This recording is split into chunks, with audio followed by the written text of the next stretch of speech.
प्राचीन समय की बात है। एक बार गौतम बुद्ध अपने आश्रम में अपने सभी शिष्यों को शिक्षा दे रहे थे।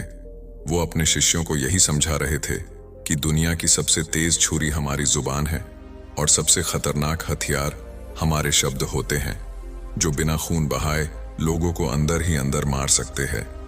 हमारे शब्द हमारी ताकत हो सकते हैं, लेकिन यह हमारी सबसे बड़ी कमजोरी भी हो सकती है। अगर हमें नहीं पता है कि कब, कहां, क्या और कितना बोलना चाहिए, तो यह हमारी सबसे बड़ी कमजोरी है।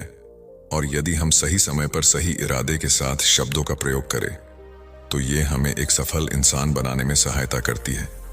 लेकिन अगर हम सही समय पर सही इरादे से शब्दों का इस्तेमाल नहीं करते हैं, तो यह हमारी जिंदगी को नर्क से भी बदतर बना सकता है। तो मित्रों, इसे हम एक कहानी के माध्यम से समझते हैं। आज की कहानी के माध्यम से मैं आप सभी को बताने वाला हूं कि चुप रहकर कैसे अपना जीवन बदल सकते हैं। आपको चुप रहने की शक्ति का एहसास इस वीडियो में होने वाला है। वीडियो को शुरू करने से पहले आप लोग कमेंट बॉक्स में ओम नमो बुद्धाय लिखकर चैनल को सब्सक्राइब और वीडियो को लाइक जरूर कर दें। तो चलिए शुरू करते हैं इस कहानी को। जापान में एक बहुत ही प्रसिद्ध बौद्ध भिक्षुक रहा करता था। उनका नाम रिसाई था। रिसाई अकेले रहता था। दुनिया के शोर शराबे से दूर जंगल में अकेले रहता था और वह बड़े ही भक्ति विचार का इंसान था, इसलिए वह पूरे जापान में बहुत ज्यादा प्रसिद्ध था। एक दिन एक सम्राट का बेटा रिसाई के पास आया और बोला, हे प्रिय भिक्षु, मैं हमेशा थका हुआ और निराश महसूस करता हूं। मेरा मन हमेशा अशांत रहता है। हालांकि मेरे पास सब कुछ है, धन, दौलत, शोहरत, सुख, सुविधाएं, जो हर व्यक्ति चाहता है और पाने की इच्छा करता है, लेकिन फिर भी मेरे अंदर इतनी अशांति और चिंता क्यों रहती है। रिसाई ने उसकी बात को बहुत ही ध्यानपूर्वक सुनी और थोड़ी देर सोचने के बाद कहा कि तुम इस प्रश्न का उत्तर जानते हो, बस तुमने कभी इस प्रश्न को हल करने की कोशिश नहीं की। रिसाई ने आगे कहा, मैं एक रिसर्च करना चाहता हूं, क्या तुम उसमें मेरा साथ दोगे? इस रिसर्च के बाद तुम्हारे जीवन में कभी भी किसी प्रकार की अशांति और चिंता नहीं रहेगी। ये बात सुनकर सम्राट का बेटा बहुत हैरान था और फिर उसने रिसाई से कहा कि बताइए मुझे क्या करना होगा। अपने मन की शांति के लिए मैं कुछ भी करने को तैयार हूं। सम्राट के बेटे की इन बातों को सुनकर भिक्षु ने कहा, तो फिर आप अगले 15 दिन के लिए मेरे आश्रम में रहोगे और एक सामान्य व्यक्ति की तरह अपना जीवन व्यतीत करोगे, और इन 15 दिनों तक तुम अकेले और चुपचाप रहोगे। जितना हो सके कम बोलोगे।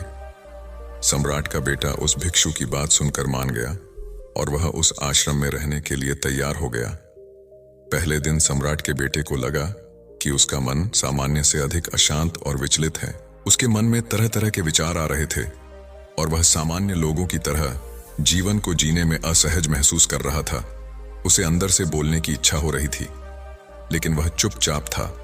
उसके मुंह से एक भी शब्द नहीं निकला था, बस वह चुपचाप बैठा रहता था। लेकिन रात होते होते उसे अपने अंदर शांति का अनुभव होने लगा था। उसके जिंदगी में ऐसा पहली बार हुआ था।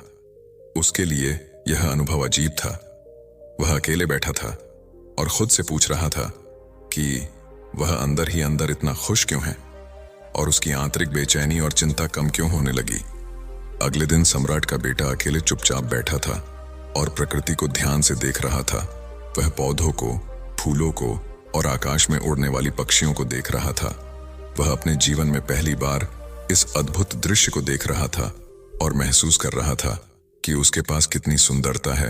वह दिन भर प्रकृति की सुंदरता को निहारता रहता था और उसकी ताजगी को महसूस करता रहता था। इसी तरह 10 दिन बीत गए थे और उसके मन की सारी बेचैनी, सारी हलचल और सारा तनाव गायब हो गया था।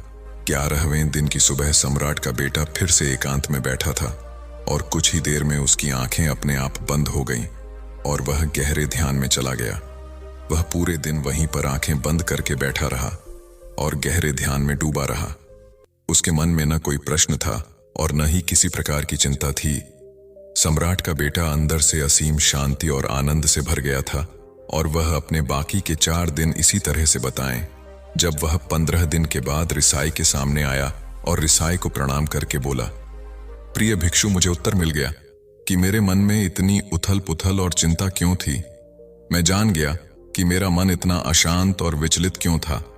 भिक्षु ने मुस्कुराते हुए पूछा, बताओ, क्या उत्तर मिला तुम्हें? तब सम्राट के बेटे ने बताया कि मैं आवश्यकता से अधिक बातें करता था। मैं किसी पर भी अपने शब्द और ऊर्जा को व्यर्थ करने लगता था। मैं दिन भर अपने लोगों से फालतू की बातें करता रहता था और फिर उन्हीं बातों को अकेले में सोचता रहता था। ज्यादातर मैं उल्टी सीधी बातों को ही सोचता था और इसी तरह मैं अपना कीमती समय बर्बाद कर रहा था। ज्यादा बोलने और नकारात्मक सोचने की वजह से मेरा मन अशांत और बेचैन हो गया था और इसी वजह से मेरा मन किसी भी काम में नहीं लगता था, जिसकी वजह से मैं हर कार्य में असफल होने लगा था। इसी वजह से मेरा जीवन नष्ट होने लगा था। लेकिन यहाँ पर बिताए हुए 15 दिन मेरे लिए पूरी तरह से अलग थे। मुझे यहाँ पर कुछ अलग ही एहसास हो रहा था। लेकिन अब मुझे ऐसा लग रहा है कि मैं अपना जीवन पूरी तरह से जी रहा हूँ। इससे पहले मैं अपने जीवन को गलत तरीके से जी रहा था और यहाँ पर मैंने ये भी सीखा है कि हमें सिर्फ ध्यान करने की जरूरत नहीं है, बल्कि ध्यान अपने आप होता है।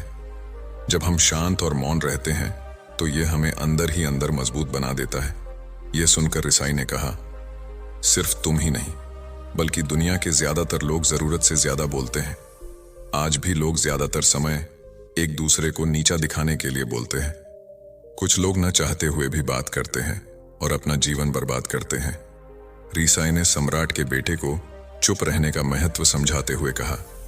एक बार गौतम बुद्ध से उनके शिष्यों ने पूछा, प्रिय बुद्ध, आप ज्यादातर चुप क्यों रहते हैं? बुद्ध ने उन सबको जवाब देते हुए कहा, क्योंकि चुप रहने से व्यक्ति अंदर से अनंत शांति की गहराइयों में रहता है। मौन को अपने भीतर उतारना सफलता की पहली सीढ़ी है। मौन के बिना स्वयं को जानना असंभव है। स्वयं को जानने और समझने का पहला नियम है कि शांत हो जाओ और उतना ही बोलो जितना अत्यंत आवश्यक हो। बेफिजूल की बातें करना छोड़ दो। साथियों, ये वीडियो आप सभी को कैसी लगी? उम्मीद करता हूँ कि इस कहानी से आप सभी को कुछ अच्छा सीखने को मिला होगा और जो लोग ज्यादा बोलते हैं वो अब से कम बोलने की कोशिश करेंगे। धन्यवाद।